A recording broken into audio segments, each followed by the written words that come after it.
Hi guys, এখন আমি ready হচ্ছি একটা জায়গায় যাব বলে, তাই সকাল সকাল স্নান করে নিয়েছি। আর তাই ভাবলাম যে চলো তোমাদের সাথে আজ গেট রেডি উইথ মিটা শেয়ার করাই যাক। এই প্রথমবার আমি শেয়ার করব, অনেক দিন ধরে খুব ইচ্ছা ছিল শেয়ার করার। যাই হোক, ফার্স্ট আমি স্নান করে তো নিয়েছিলাম। স্নান করার পরে সকাল সকাল ভাবো কতটা ঠান্ডা লাগে, আবার এই শীতের সময় বলে কথা।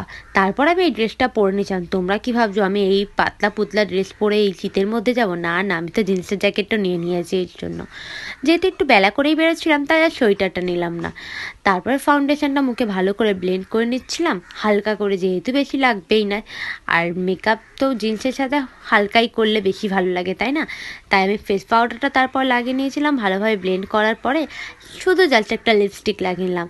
দেখো এতেই আমার কমপ্লিট হয়ে গেছে। তারপর আমি চুলটা একটু উঁচু করে বেঁধে নিচ্ছিলাম। উঁচু করে বাঁধার পর দেখো পুরো আমার কমপ্লিট। না আমাকে কেমন লাগলো, ভালো লাগলে সাবস্ক্রাইব করে দিও। Bye, see you, tata.